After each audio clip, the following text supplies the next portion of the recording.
Good morning, students. In previous video we will discuss the meaning of bailment and characteristics of bailment.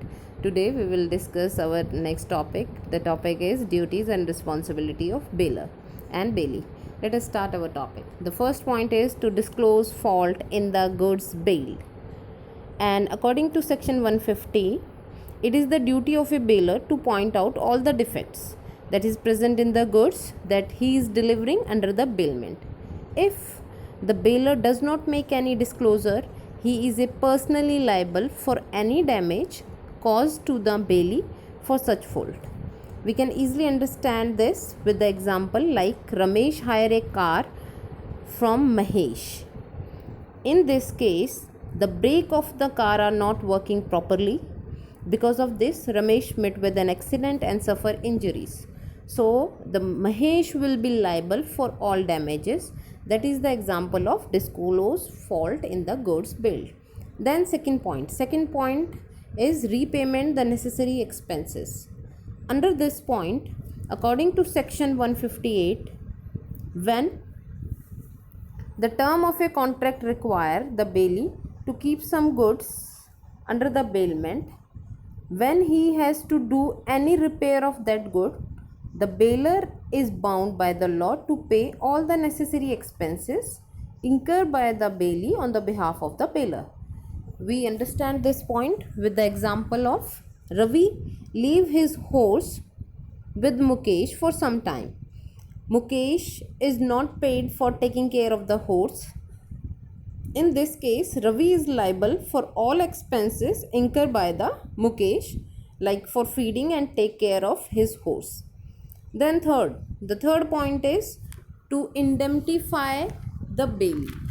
Under the section 164 of the Indian Contract Act, the bailer is liable to indemnify the bailee for any loss suffered by him for any act of the bailer because of some defect of the ownership of a bailer. The next point is the liabilities on premature breach of bailment. Under this point, if the bailer demand and take the possession of a goods before the expiry of the bailment, so the bailee has to suffer some loss greater than the profit he has been made during the period of bailment.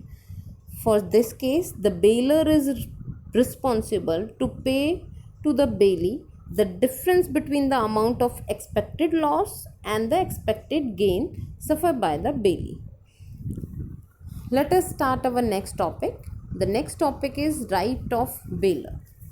Under this, the first is right to indemnity for losses due to negligence of bailee or carelessness of bailee.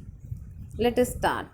The first point is, in this case, the bailer has a right to compensate for the damage caused by the bailee carelessness. Then second point is termination of bailment in inconsistency used by the bailee. In this case, this is mentioned according to section 153, the unauthorized or inconsistency, both are the different thing. In the inconsistency, the bailer can terminate the bailment because of the inconsistency use of the goods. For this, we can take the example of Satish and Suresh. Like Satish let out his horse to Suresh for his personal riding, but the Suresh used the horse for the professional purpose. On this basis, the Satish has a right to terminate the bailment contract and he can get back the horse on this condition. Then third point. The third point is compensation for unauthorized use of the bailee. Under the section 154, in this case, if the bailee used the goods in bailment in a contradictory to the condition of a bailment, means it is not authorized by the bailer. In this case, bailer is entitled to claim the damage from the bailee, the loss he has suffered by the unauthorized use of the goods by the bailee. Then next we take the next point is the compensation when the bailee makes the goods bail under his own name. In this case we discussed, this is the case of section 155 to 157. According to these three sections, according to 156, if the bailee without the concern, without the permission of bailer, makes the goods with his own, so in this case the bailer will have a right to claim the damage for all expenses for such separation of goods and losses suffered by him from the bailee. Then the next point is fifth one point. In this point, the right to get back the goods after the bailment.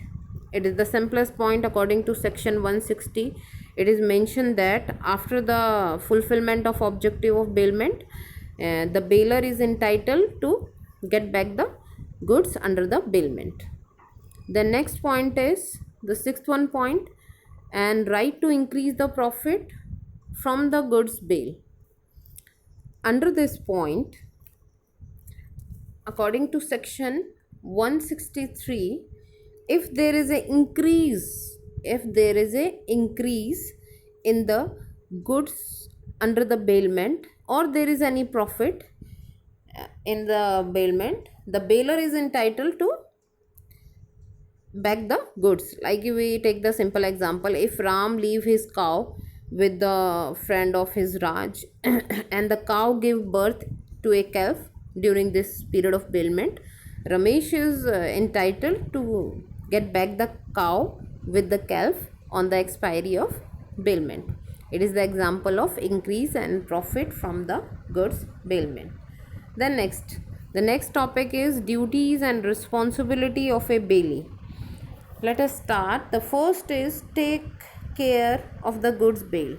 Means it is the duty of a bailee to take care the goods under the bailment. It means he treated like a man of a ordinary course.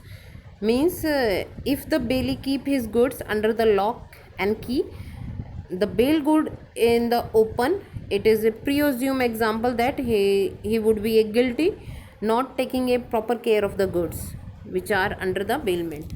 So in this point he take care of a goods under the bailment. Then next is not doing inconsistent use with the term of bailment. According to section 153, if the bailee does any act which is not authorized under the contract of bailment, so on this basis the bailer can terminate the contract of bailment and also recover the goods under the bailment. Then next is not making the unauthorized use. We have already discussed this point. Unauthorized use, which is not authorized under the contract of bailment, and if the bailee do this thing, he is personally liable to pay the damage to the bailer for the unauthorized use of goods. In this we can give the example of horse, we have already discussed. The next point is fourth one point is mixing bail good with his own.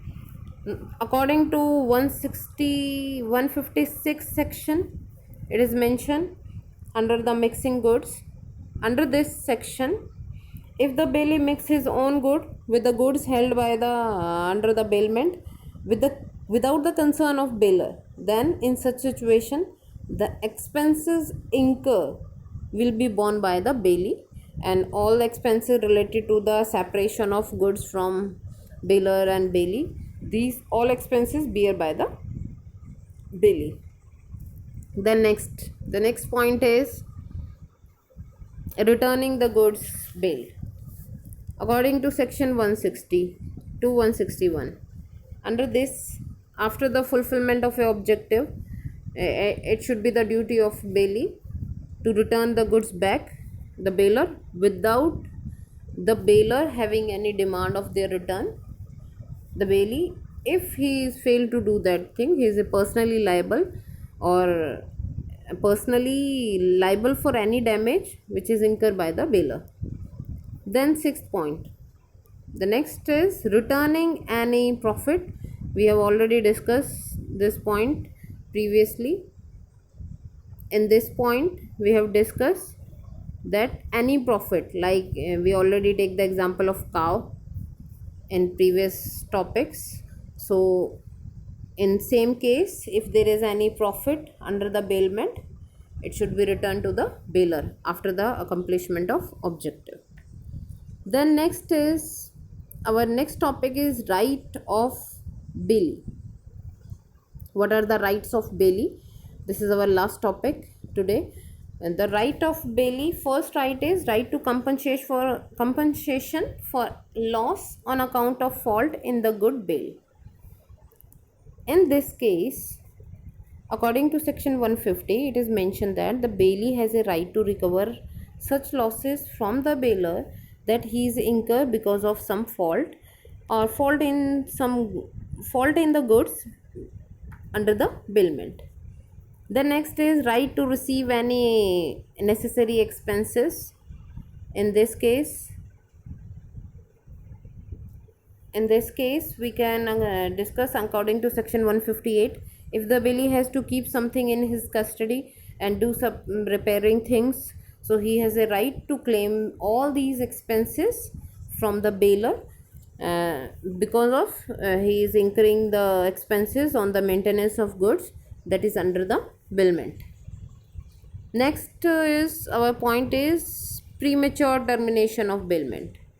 In this point, under this point, we can study that against the premature termination of bailment, according to section 156, when the goods are bailed under the different contract. Under this point we have discussed the point premature termination. In this case, if the bailor demand to return the good before the expiry of the period of bailment, and in this case the bailee suffer a loss, if the bailee suffering a loss, the bailee has a right to claim all the expenses which is incurred by the bailee from the bailor. The next point is right to compensation in the case of defective title. As we all know about the defective title means you are not a true owner of that good. Under this condition, if the title of a bailor is defective and because of this the bailee is put a loss on his account, so in this case bailee has a right to claim the damage from the bailor. The next point is delivery of goods to one or a joint owner. This is the case of joint ownership. Under this case, if the goods are under the bailment belongs to several joint owner, in this case the bailee may deliver them back according to the direction of any one of the joint owner if it is not mentioned in the contract of bailment. The next point relates to the interpelled. In this we have discussed the important thing that it is relates to the good faith and defectiveness. We connect these two terms under this point. This point, according to section 66, this point is related to according to section 66 to 167. In this case, if the title of a bailor of goods is defective but the bailee is work in a good faith and delivering them back according to the direction of the bailment terms and condition, so in this case the bailee is not responsible to the actual owner of the goods for such delivery. Means the defective title doesn't affect the bailee performance. This term known as a interpelled concept. The next one is right against the third party. Right against the third party means if the third party wrongfully or indirectly affect the performance of a bailee under the bailment to good, and the bailee has a direct right to take a direct action against the third party. Means in this case he react as a actual owner, and any wrongfully behavior of a third party can be opposed by the bailee under the bailment. Okay, this is our last point. We have discussed the basics of bailment, their characteristics, and duties and responsibility of both parties, bailer and bailee. Okay, we meet in next video. Okay, thank you.